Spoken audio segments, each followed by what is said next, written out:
14 नवंबर, और 14 नवंबर को मनाया जाता है चिल्ड्रंस डे। अगर आपके घर में भी बच्चे हो तो उनके साथ चिल्ड्रंस डे मनाइएगा। वैसे कल निफ्टी कहाँ मूवमेंट करेगा 14 नवंबर को, उस बारे में हम बात करेंगे। वैसे कल हमने क्लियर आपको बता दिया था कि निफ्टी में अच्छा खासा बुलिश ट्रेंड बना हुआ है। आप अगर सेंसेक्स में पोजीशन बना रहे हो तो बुलिश की पोजीशन बनाओ। अगर कल का वीडियो नहीं देखा हो तो जाके देख सकते हो। मेरे साथ के सारे लोगों ने अच्छा खासा प्रॉफिट बनाया। आपने बनाया या नहीं बनाया, कमेंट सेक्शन में मुझे जरूर बताइएगा। वैसे आज हम बात करेंगे निफ्टी और बैंक निफ्टी के बारे में कि कल 14 नवंबर को निफ्टी और बैंक निफ्टी कहाँ मूवमेंट कर सकता है। मेरा नाम है आशुतोष चौहान, फाउंडर ऑफ सिकोटेड। मैं पिछले 7 साल से ट्रेडिंग और इन्वेस्टमेंट सिखा रहा हूं। तो आओ हम समझते हैं कि 14 नवंबर को मार्केट कहाँ मूवमेंट करेगा। वैसे हम पर्टिकुलर एक चीज़ पे बात नहीं करते कि निफ्टी ऊपर या सपोर्ट या रेजिस्टेंस क्या है, ये सब चीज़ों के बारे में बात नहीं करते। हम पूरा मार्केट का डाटा निकाल के खोल के रख देते हैं और उसके ऊपर बात करते हैं कि निफ्टी कल कहाँ मूवमेंट करेगा। ठीक है, तो आओ हम सबसे पहले ग्लोबल मार्केट देखते हैं कि ग्लोबल मार्केट क्या बोल रहा है। तो ग्लोबल मार्केट की बात करें, एक्सचेंज निफ्टी भैया हमारा 16 पॉइंट नेगेटिव है, ताइवान 43 पॉइंट नेगेटिव है ना। उसके बाद अगर हम बात करें ओवरऑल तो मार्केट पॉजिटिव ही है, बट थोड़ा सा 5-5, 10-10, 25-25 पॉइंट गिरा हुआ है ना। डाउ जोन्स की अगर बात करें तो 44 पॉइंट नेगेटिव है, S&P 500 की बात करें तो 4 पॉइंट पॉजिटिव है ना। और सारे मतलब एक तरीके से ओवरऑल मार्केट बुलिश ही है, बट अभी थोड़ा थोड़ा हल्का सेलिंग देखने को मिल रहा है, हल्का हल्का देखने को मिल रहा है, ज़्यादा सेलिंग में नहीं है। तो ग्लोबल मार्केट एक तरीके से बात करें तो हम पूरा बुलिश ही खड़ा हुआ है अभी। ठीक है, अब हम बात कर लेते हैं एफआईज और डीआईज की। तो सबसे पहले हम फ्यूचर मार्केट की बात करेंगे कि फ्यूचर में एफआईज और डीआईज ने क्या पोजीशन बना के रखी है। तो फ्यूचर्स में अगर हम एफआईज की बात करें तो मिड बुलिश है, बैंक निफ्टी में भी मिड बुलिश है। ठीक है, मिड कैप में मिड बेरिश है, फाइनेंस निफ्टी में मिड बुलिश है। ठीक है, और जो है निफ्टी नेक्स्ट 50 में भी मिड बुलिश है। ठीक है, प्रो क्लाइंट की बात करें तो प्रो क्लाइंट भी मिड बुलिश है। किसमें? स्टॉक इंडेक्स फ्यूचर में। इंडेक्स फ्यूचर में मतलब कि कल इंडेक्स जो फ्यूचर है उसमें जो है पूरा का पूरा हमारा अगर बात करें एफआईज और प्रो क्लाइंट बुलिश है, और जो हमारे क्लाइंट है वो इसमें ट्रेड नहीं करते, और डीआईज ने भी कोई ट्रेड लेके अभी नहीं लेके रखा हुआ है। ठीक है, अब हम बात करते हैं स्टॉक फ्यूचर की। तो स्टॉक फ्यूचर में जो है सिर्फ और सिर्फ एफआईज ही बुलिश है, बाकी कोई भी बुलिश नहीं है। ठीक है, बाकी प्रो की अगर हम बात करें तो प्रो ने भी कोई ट्रेड नहीं लगा के रखा है, यहाँ भी कोई ट्रेड लगा के रखा है, डीएच ने भी कोई ट्रेड नहीं लगा के रखा है। अब हम बात करते हैं इंडेक्स ऑप्शन की, क्योंकि आप ज़्यादा करके इंडेक्स में ट्रेडिंग करते हो। तो इंडेक्स अगर आपने एक बार अच्छे से समझ लिया कि कल कहाँ मूवमेंट हो सकता है, तो और आपको अच्छे से समझ में आ जाएगा कि कल आपको ट्रेड क्या करना है। ठीक है, तो सबसे पहले एफआईज की अगर हम बात करें तो एफआईज ने इंडेक्स में कोई ट्रेड नहीं लेकर रखा है। ठीक है, पुट में पोजीशन बनाई है मिड बेरिश की। किसमें? पुट में। ठीक है, अगर हम बात करें प्रो क्लाइंट की तो प्रो क्लाइंट ने भी मिड बेरिश की पोजीशन बनाई है ना। और अगर जो है कॉल ऑप्शन की बात करें तो कॉल ऑप्शन में भी मिड बेरिश की पोजीशन बनी है। मतलब प्रो क्लाइंट ने कॉल को जो है शॉर्ट किया है। क्या किया है? शॉर्ट किया है ना। और अगर हम बात करें एफआईज ने कॉल को बाई किया है। क्या किया है? बाई किया है ना। और अगर हम बात करें क्लाइंट की तो क्लाइंट पूरा बुलिश है। मतलब क्लाइंट तो स्ट्रांग बुलिश है कि बाजार 26,000 आएगा ही आएगा, 26,100 भी आएगा, 26,200 भी आएगा। ये कौन है? क्लाइंट, जिसमें मैं और आप है। आप और मैं क्या सोचते हैं कि कल मार्केट और बुलिश जाएगा, पर यहाँ पर ये क्लाइंट ने सिर्फ पैसा लगा के रखा है। बाकी अगर हम बात करें एफआईज और डीआईज की तो मिड बेरिश है। मतलब उनको लग रहा है कि मार्केट यहाँ से और नीचे की साइड गिर देना चाहिए। ठीक है, डीआईज की बात करें तो डीआईज भी मिड बेरिश है। मतलब सीधी सी बात है कि सिर्फ क्लाइंट बुलिश है, बाकी एफआईज और डीआईज की बात करें, ठीक है, तो क्या है? मिड बेरिश है। तो हो सकता है कल वो प्रीमियम को मेल्ट कर सकते हैं, या अगर हम बात करें मार्केट थोड़ा सा पुट साइड में ले जाने की कोशिश कर सकते हैं। यहाँ से ऊपर और टिका के रखने की उनकी ताकत अब नहीं है ना, क्योंकि स्ट्रांग सेलिंग भी मार्केट में आ रही है ना। और अगर उनके सामने अगर इतना बड़ा भाई बायर्स खड़े हैं तो वो यहीं से जो है बाजार को गिरा के और ये क्लाइंट्स का पैसा खा के और अच्छा खासा प्रॉफिट बना सकते हैं बाजार में। तो मेरे हिसाब से डाटा के हिसाब से अगर हम बात करें तो सेलिंग आ रही है। चलो आओ एक बार हम इसी को पीपीटी के द्वारा समझते हैं कि मार्केट में क्या हो रहा है। तो पीपीटी क्या बता रहा हूं, अगर हम बात करें हमको क्या देखना है? Option chain, support resistance, OI, FIIs और डीएच का डाटा देखना है। तो ये हमारा एफआईज और डीएच का डाटा ओपन हो गया है। अभी अगर हम इसमें बात करें, ठीक है, तो एफआईज की अगर बात करें भाई, एफआईज की अगर हम बात करें तो एफआईज जो है वो एक तरीके से ऑप्शंस में कोई ट्रेड लगा के नहीं रखा है, कॉल में भी कोई ट्रेड नहीं लगा रखा है, पुट में मिड बेरिश है। ठीक है, मतलब उन्होंने पुट की पोजीशन को मिड बेरिश करके रखा हुआ है। मतलब वो थोड़ा सा सेलिंग में है पुट की साइड में। कौन? एफआई। अब हम प्रो क्लाइंट को समझते हैं, प्रो क्लाइंट क्या बता रहा है। तो प्रो क्लाइंट की बात करें तो प्रो क्लाइंट भी मिड बेरिश है। ठीक है ना।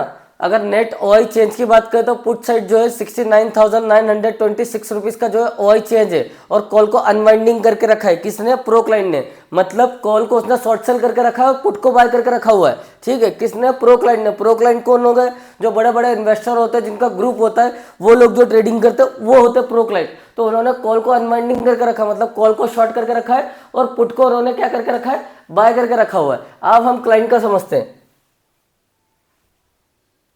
तो अगर हम क्लाइंट की बात करें तो क्लाइंट जो है मिड बुलिश है, पुट भी मिड बुलिश है, ठीक है। मतलब क्लाइंट जो है कॉल में भी मिड बुलिश है और पुट में भी मिड बुलिश है। मतलब उसको लग रहा है कि मार्केट गिर भी सकता है और मार्केट चढ़ भी सकता है, तो दोनों साइड वो बराबर पे खड़ा हुआ है, ठीक है। रिटेल ट्रेडर्स बुलिश पोजीशन ले रखा है, मोस्टली बायर साइड पे ही कॉल्स और पुट दोनों खरीदे गए हैं, ठीक है। मतलब उन्होंने, जो रिटेलर ट्रेडर है जैसे मैं और आप है, ठीक है, हमने जो है ज़्यादा करके बाइंग साइड में पोजीशन बनाई रखी है, चाहे वो कॉल और पुट हो, हमने शॉर्ट सेलिंग कुछ भी करके नहीं रखी है। अब हम समझते हैं और डीआईज। तो डीआईज की अगर हम बात करें, डीआईज जो है वो एक तरीके से, हम अगर बात करें, इनएक्टिव है, इंडेक्स में इनएक्टिव है, पर पुट में उसने एक मिड बेरिश की पोजीशन बनाई है। डीआईज ने नेचुरल है, थोड़ा सा डाउन साइड है ना, हेज करके रखा हुआ है, ठीक है। तो डीआईज की अगर हम बात करें तो डीआईज नेचुरल है, पर डाउन साइड थोड़ा सा हेज करके रखा हुआ है उसने, है ना। इसके अलावा अगर हम ओवरऑल मार्केट क्या है तो एफआईज और प्रो क्लाइंट जो है वो बेरिश है, क्लाइंट जो है बुलिश है, और डीआईज जो है नेचुरल है। मतलब अभी एफआईज और जो डीआईज है, एफआईज और प्रो क्लाइंट है, वो एक तरीके से बुलिश है और मार्केट में शॉर्ट कवरिंग आ सकती है। मतलब मार्केट शॉर्ट टर्म के लिए थोड़ा सा शॉर्ट कवरिंग आ सकती है, या तो हो सकता है 1 से 2 दिन के लिए थोड़ी गिरावट आ सकती है, ऐसा ये डाटा बता रहा है, मैं नहीं बता रहा हूँ, है ना। आगे हम समझते हैं हमारा अगला क्या है, अगला option, sorry, open interest. Open interest क्या बोल रहा है, तो ओपन इंटरेस्ट की अगर हम हिसाब से बात करें तो ओपन इंटरेस्ट 25,900 की अगर हम बात करें तो 25,900 पे 86 करोड़ का जो है कॉल अनवाइंडिंग खड़ा है, पुट अनवाइंडिंग भी 86 करोड़ का ही खड़ा हुआ है, ठीक है। और 26,000 की बात करें तो 26,000 पे 91 करोड़ का कॉल अनवाइंडिंग खड़ा है और पुट अनवाइंडिंग 68 करोड़ का खड़ा हुआ है, ठीक है। आपको ये चीज़ें समझ में नहीं आएगी, आपको पीपीटी के द्वारा समझाता हूँ कि क्या हो सकता है कल के दिन में ओआई डाटा में। तो ओआई डाटा अगर हम बात करें किसका, हमारे जो है किसका, मार्केट का, तो देखो स्ट्राइक प्राइस 25,900 पे 86,000 का जो है कॉल अनवाइंडिंग खड़ा है, पुट अनवाइंडिंग भी 86 करोड़ का खड़ा हुआ है। मतलब एक तरीके से बात करें तो ना तो ज्यादा वो पुट में जाना चाहते ना कॉल में जाना चाहते, बराबरी पे उन्होंने कॉल अनवाइंडिंग पुट अनवाइंडिंग खड़ी करके रखी है। 25,000 अगर 800 में बात करें तो 25,800 और 900 के बीच में जो है स्ट्रॉन्ग पुट ओआई बिल्ड हुआ है ना। मतलब सपोर्ट जोन जो है वो सपोर्ट क्या बन गया, 25,900 का बहुत बड़ा, 800 और 900 का सबसे बड़ा सपोर्ट जोन बन गया है, ठीक है। क्योंकि बहुत बड़ा स्ट्रॉन्ग पुट ओआई चेंज खड़ा हुआ है, क्योंकि देखो मिट जो है हमारे एफआईज और प्रो क्लाइंट की बात करें तो उन्होंने भी स्ट्रॉन्ग पुट बाइंग करी है, इसलिए सपोर्ट जोन भी बन चुका है एक तरीके से। 26,000 पर ज्यादा कॉल राइटिंग करी हुई है, ठीक है। और अगर हम बात करें 25,885 पे मार्केट रेंज बाउंड, 800 से 26,000 के बीच में मार्केट रेंज बाउंड अभी होता हुआ दिखेगा। हाँ, 800 के नीचे शॉर्ट सेलिंग है मार्केट में, मतलब अगर 800 के नीचे लेवल तोड़ता है निफ्टी तो वहां से फिर अच्छा खासा मार्केट सेलिंग हमको दिखा सकता है। आगे क्या हो सकता है, तो आगे जो है 26,000 के ऊपर अगर मार्केट सस्टेन करता है कल के दिन में, अगर 26,000 के ऊपर सस्टेन करता है कल या परसों, तो हम जो है 26,100 और 26,200 के टारगेट लगा के ऊपर बाइंग कर सकते हैं। अगर मार्केट 25,800 के नीचे तोड़ता है तो फिर हमारे पास वीक पॉइंट आ जाएंगे 25,700 और 25,600 और 25,500 भी हमको निफ्टी दिखा सकता है, ठीक है। ये हम किसके हिसाब से समझ रहे हैं, ये ओआई डाटा के हिसाब से समझ रहे हैं, ओपन इंटरेस्ट के हिसाब से, ठीक है। सपोर्ट जोन तो 25,800 25,900 पे क्या है, सपोर्ट है, और रेजिस्टेंस जोन वो मना कर रहा है कि 26,000 जाएगा ही नहीं। मार्केट अभी रेंज बाउंड है, जब तक कोई लेवल ब्रेक नहीं होता तब तक 26,000 का रेजिस्टेंस भी, मतलब जब तक मार्केट 25,900 को ब्रेक नहीं करता अच्छी तरीके से, मतलब 26,000 को छू नहीं लेता या 26,000 पे सस्टेन नहीं करता, तब तक हम ऊपर का नहीं सोच सकते, जब तक वो 26,000 को छू नहीं लेता, ऐसा इसका कहना है डाटा का। अब हम समझते हैं हमारा ऑप्शन चेन। ये हमने आपके सामने ऑप्शन चेन ओपन करके रखा है। अब इसमें कॉल अनवाइंडिंग और पुट अनवाइंडिंग खड़ी है, पर आपको ये सब चीजें समझ में नहीं आएगी, इसके लिए हमने इसका भी डाटा बना के रखा हुआ है कि हमारा जो ऑप्शन चेन है वो क्या कह रहा है, ठीक है। तो ये हमने ऑप्शन चेन का डाटा निकाल लिया है। ऑप्शन चेन ये हमने ऑप्शन चेन का डाटा निकाल लिया है। अब देखो 18 नवंबर को ऑप्शन चेन अगर बात करें पीसीआर तो वो 0.837 है, हल्का संकेत बुलिश है, ऐसा पीसीआर बोल रहा है। ठीक है, अगर बात करें 25,900 पे खड़ा है, इंडिया विक्स 12.16 के आसपास खड़ा है, लो वॉलिटिलिटी के आसपास खड़ा हुआ है। कॉल साइड बात करते हैं तो कॉल साइड की अगर हम बात करें 26,000, देखो कॉल अवॉइड चेंज है ना, तो 26,000 के आसपास वो 35,000 ये बता रहा है, कॉल अनवाइंडिंग करी हुई है ना, और मेजर रेजिस्टेंस बना हुआ है। कॉल अनवाइंडिंग का मतलब कि कॉल साइड जो है कॉल को बेचा गया है बहुत अच्छी तरीके से। ठीक है, 25,900 पे कॉल अनवाइंडिंग करी, मतलब 25,900 के भी कॉल को बेचा गया है। ठीक है, और अगर 25,800 की बात करें तो 25,800 पे कॉल अनवाइंडिंग करी है, पर शॉर्ट कवरिंग भी है। ठीक है, 800 का भी कॉल अनवाइंडिंग करा है, मतलब एक तरीके से 25,900, 26,000 और 25,800 ये तीनों की कॉल को जो है वो मेल्ट करना चाहते हैं, ऐसा ये डाटा बता रहा है, मैं नहीं बता रहा हूँ। ठीक है, आगे हम बात करते हैं पुट साइड सपोर्ट। तो पुट साइड की अगर हम बात करें, पुट बाइंग करी हुई है आज बाजार में। देखो हमने वहां पर भी देखा, कहां पर देखा, अपने जो है वो FIDS के डाटा में, और यहाँ पर भी वही बता रहा है, ऑप्शन चेन भी वही बता रहा है कि पुट को बाइंग करके रखी है, स्ट्रॉन्ग जोन है, 24,700 को भी बाई करके रखा हुआ है ना, और 25,600 को भी जो है पुट बाय करके रखा है, बट शॉर्ट कवरिंग करके रखा हुआ है।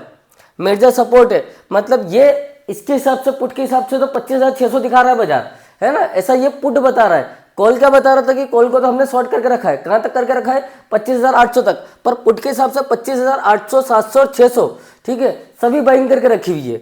आओ आगे समझते हैं। फाइनल अभी मार्केट नेचुरल है, हल्का बुलिश टोन में है ना। स्ट्रॉन्ग जोन जो है वो 25,700 और 25,800 है, रेजिस्टेंस जोन है, सपोर्ट जोन है ये, सॉरी रेजिस्टेंस जोन है 25,900, 26,000। जब तक निफ्टी 25,800 के ऊपर है, बायर्स का कंट्रोल बना हुआ है। जब तक मार्केट में 25,800 के निफ्टी ऊपर है, बायर्स का कंट्रोल बना है, मतलब मार्केट बाइंग साइड में रहेगा। ठीक है, और अगर हम बात करें जब 25,000, जब तक मार्केट 25,900 के ऊपर क्लोजिंग मिलती है तो 26,050 और 26,100 साइड भी अपसाइड दिखा सकता है। मतलब अगर कल के दिन में 25,950, 25,930, 25,970 के आसपास हमको क्लोजिंग देखने को मिलती है, आज तो कहाँ बंद हो गया, 25,875 पे बंद हो गया। अगर थोड़ा सा और 50, 60 पॉइंट, 70 पॉइंट, 100 पॉइंट ऊपर क्लोजिंग देखने को मिलती है तो फिर हमको 26,100 और 26,200 भी हमको बाजार दिखा देगा। 25,800 के नीचे स्लिप होने के चांसेस हैं, है ना, वो शॉर्ट कवरिंग मतलब 700 और 600 भी दिखा देगा। ठीक है, तो ये किसके हिसाब से हमने बात कर लिया, ऑप्शन चेन के हिसाब से। अब हम आ जाते हैं किस पे, हमारे अगले पे। ये है हमारा अगला क्या, हमारा चार्ट। पर चार्ट पे समझने से पहले हम इसके क्या समझ ले, हम इसके सपोर्ट और रेजिस्टेंस समझ ले तो ज्यादा अच्छा रहेगा। तो ये हमने निकाल दिया निफ्टी के सपोर्ट और रेजिस्टेंस। ठीक है, तो सबसे पहले अगर हम बात करें भाई सपोर्ट और रेजिस्टेंस निफ्टी के क्या है, 800 पे निफ्टी में बहुत बड़ा सपोर्ट बना हुआ है, 25,750, 25,700 भी एक मेजर इंट्राडे सपोर्ट है, और 25,600 है ना पे भी एक अच्छा बड़ा सपोर्ट है। मतलब सपोर्ट की अगर हम बात करें तो 25,800, 25,750, 25,700 और 25,620 तक के 3 सपोर्ट है, जहां पर मार्केट को यहां से वापस ऊपर की साइड वो घेर सकते हैं, ऐसा ये सपोर्ट बता रहा है। अब हम रेजिस्टेंस समझते हैं। रेजिस्टेंस की अगर हम बात करें तो 25,900 पे के आसपास रेजिस्टेंस है, यहाँ से सेलिंग का प्रेशर है भाई, 25,900 के आसपास रेजिस्टेंस है, पर यहाँ से प्रेशर भी है।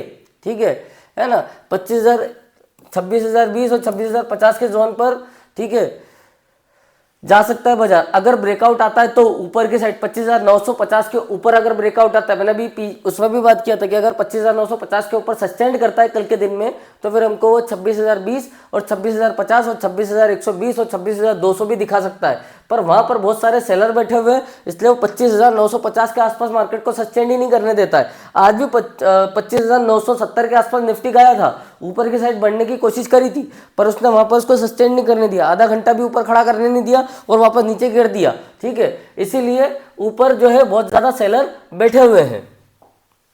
अब 25,800 अपसाइड बुलिश है, 25,900, 26,050 तक बिलो।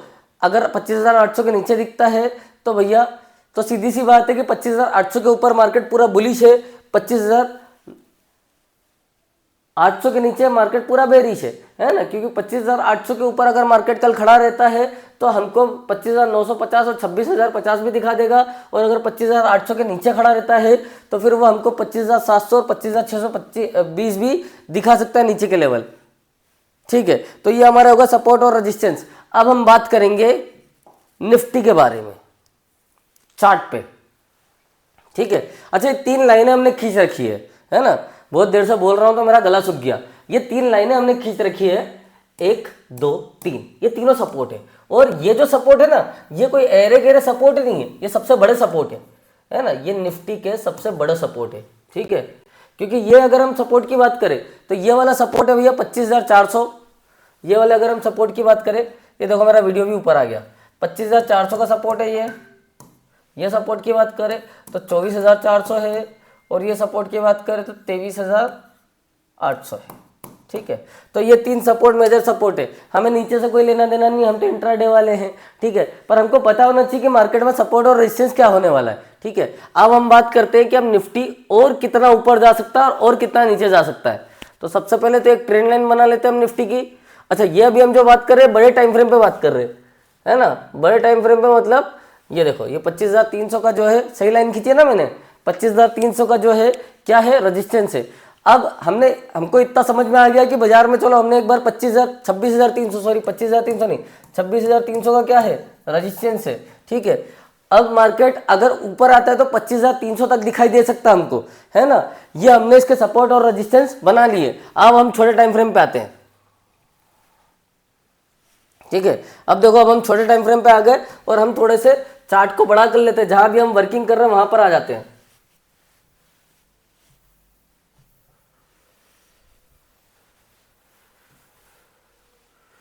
तो भैया अभी हम वर्किंग यहां पर कर रहे हैं। ठीक है, और यह है हमारा ऑल टाइम हाई। कब का ऑल टाइम हाई है, अभी 10-12 दिन या 4 दिन पहले का है। ठीक है, क्या है, 26,100, ये 26,200 है। ठीक है, उधर 26,500 का भी फिर ऑल टाइम हाई है, वो ऊपर है। ठीक है, और ये है हमारा 26,100, है ना। और सेलिंग कहाँ से आ रही है, सेलिंग यहाँ से आ रही है, ये यहाँ से 25,950 के आसपास से आ रही है ना, 25,950 के आसपास से क्या आ रही है, सेलिंग आ रही है। ठीक है, तो यहाँ जो 25,950 के आसपास जो खड़े हैं वो क्या बोल रहे हैं कि मैं इससे ऊपर नहीं तेरे को जान दूंगा, है ना। पर अगर निफ्टी ब्रेकआउट कर देता और यहाँ खड़ा हो जाता है तो फिर पूरी हम बाइंग में, क्या है, बाइंग में। बाकी हम अगर ऑपरेटर की बात करें तो ऑपरेटर में भी अच्छी खासी सेलिंग करके रखी हुई है, चाहे वो प्रो क्लाइंट हो या अगर नॉर्मल क्लाइंट की बात करें, उन्होंने भी अच्छी खासी सेलिंग करके रखी है। नीचे कहाँ तक आ सकते हैं, तो नीचे हमारे पास सपोर्ट है ये 25,800। ठीक है, तो अभी हमारे लिए कैलकुलेट क्या ट्रेड बन सकते हैं, 25,800 के आसपास आ सकता है, यहीं से वापस ऊपर जा सकता है। पर वो अगर डाटा घुमा दे तो, डाटा मतलब कि अभी हम क्या खड़े, अभी हम खड़े 25,884 के आसपास। तो सुबह में तो अच्छी खासी सेलिंग आएगी, जैसे ही मार्केट खुलेगा लाल में ही दिखेगा मेरे को लगता है। ठीक है, तो सुबह में अगर इंट्राडे में अगर पोजीशन बनाना है तो जब तक यहाँ तक नहीं आ जाता, कहाँ तक नहीं आ जाता, 25,800 तक नहीं आ जाता, तब तक आप सेलिंग करके अच्छा खासा प्रॉफिट बना सकते हो बाजार में। ठीक है, अगर ऊपर खुलता है तो भी आप सेलिंग करो, क्योंकि भैया प्रो और भैया उसने क्या बोलते हैं, हमारे एफआईज ने, दोनों ने अच्छी खासी सेलिंग करके रखी है, डीआईज ने भी सेलिंग करके रखी है ना। तो आप अच्छी खासी पोजीशन बना सकते हो। अगर मार्केट मान के चलो 25,950 के ऊपर खुलता है तो फिर 26,100 टच कर देगा। ठीक है, पर अगर हम वो डाटा की बात करें तो डाटा के हिसाब से तो बाइंग नहीं दिख रही है, पर फिर भी हम समझ लेते हैं। तो 26,100 के आसपास जो है, मतलब यहाँ 25,900 के आसपास सेलर है, तो मेरे हिसाब से तो इसके ऊपर जाने नहीं देंगे, इसको ब्रेक ही करना पड़ेगा। मतलब यहाँ से वापस घूम के आए और फिर अगले दिन ऊपर की साइड खोले, तभी वो 25,900 को ब्रेक करके 26,100 26,200 जा सकता है। या फिर भैया ये हो गया ऑल टाइम हाई, बन गया दिवाली वगैरह सब कुछ, बहुत चढ़ा दिया बाजार को, अब यहाँ से सीधा वापस वो दिखा देगा 24,500 का जो हमारा नीचे का सपोर्ट है। ये देखो दिखाता हूँ मैं, ये है हमारा 24,500 वाला सपोर्ट। ठीक है, यहाँ पर मार्केट ने बहुत बार सस्टेंड किया है, आप जाके अपने चार्ट में देख लेना। ठीक है, तो यहाँ पर अब हो गई अच्छी खासी बाइंग, है ना। अब ये यहाँ पर ऐसे ऐसे करते करते और नीचे गिर देगा। ठीक है, या तो ये हो सकता है, पर अगर कल और परसों के दिन, मतलब ये वीक खत्म होने से पहले पहले हमको 26,000 टच करते हुए नहीं दिखता है, तो फिर हमारे पास वापस नीचे अच्छी खासी सेलिंग बाजार में आ जाएगी, है ना। तो कल के लिए अगर हम बात करें तो प्रॉफिट अगर बनाना है तो पुट में प्रॉफिट बना सकते हो, बता ही दिया मैंने आपको। ठीक है, बाकी अभी सेलिंग है, कब तक सेलिंग है, जब तक ये लेवल नहीं तोड़ देता, ये 25,800 का। ठीक है, यहाँ तक सेलिंग है बाजार में। 25,000 अगर 800 का लेवल तोड़ देगा तो 25,600 और 25,700 पे भी पुट बाइंग करके रखी है, वो भी बता दिया कि कहाँ कहाँ FIDIs ने पुट बाइंग करके रखी है। 25,700 25,600 पे भी बाइंग करके रखी है, तो उनके हिसाब से तो 25,600 पे ले आएंगे बाजार को, मतलब यहाँ के आसपास बाजार को ले आएंगे। ठीक है, यहाँ से जैसे ही ब्रेक करेंगे। बाकी आपको देखना है कि आपको कल क्या करना है, क्योंकि आप बहुत ज़्यादा समझदार हो। आप मेरे अलावा भी 10 लोगों के वीडियो देखते हो, वो भी आपको समझाते होंगे कि बाजार कल कहाँ मूवमेंट करेगा। और अगर मेरा वीडियो आपको अच्छा लगा हो तो प्लीज़ लाइक, शेयर, कमेंट और सब्सक्राइब जरूर कीजिएगा, क्योंकि मेरे सिर्फ 700 फॉलोवर है और मुझे जाना 1 मिलियन तक। तो जब तक आपका सपोर्ट नहीं मिलेगा मैं 1 मिलियन तक नहीं पहुँच पाऊँगा। तो ज़्यादा से ज़्यादा कमेंट करो, अगर किसी पोजीशन में फंसे हो तो उस बारे में पूछो। ठीक है, और बच्चों के साथ कल चिल्ड्रन डे बनाओ, नहीं तो मज़ा नहीं आएगा आपको भी काम करने में, अगर आपके बच्चे हैं तो। ठीक है, तो कल के लिए हमारे पास एक ही लेवल है कि पुट की बाइंग कर सकते हैं हम, क्योंकि अच्छी खासी शॉर्ट सेलिंग करके रखी है किन्होंने। कॉल राइटर भी कॉल अनवाइंडिंग करके रखी है, मतलब कॉल को प्रीमियम मेल्ट करने वाले हैं। और पुट में भी जो है, मुझे ऐसा नहीं लग रहा कि कल मार्केट ज़्यादा गिरेगा, पर यह दिख रहा है कि कल मार्केट में सेलिंग है, पर ज़्यादा सेलिंग नहीं है ना। 70-80 पॉइंट 100 पॉइंट के आसपास सेलिंग देखने को हमको कल निफ्टी में मिल सकती है, ऐसा डाटा बता रहा, मैं नहीं बता रहा हूँ। तो जल्दी से लाइक, सब्सक्राइब और जो है बेल आइकन को दबा दो, ताकि जब भी मैं वीडियो बनाऊँ आपके सामने आ जाऊँ मैं। जैसे लाइक, सब्सक्राइब और कमेंट करो, जल्दी जल्दी जल्दी, देर नहीं छूटो। और कमेंट भी करो बहुत सारे कि सर मेरे को ये समझ में नहीं आ रहा, वो समझ में नहीं आ रहा, सब समझाऊंगा मैं, बहुत पढ़ा लिखा हूँ मैं, 7 साल हो गए शेयर बाजार में, मेरे को सब समझा दूंगा मैं तुमको ऊपर से नीचे तक। जल्दी से कमेंट करो बाजार में मेरे को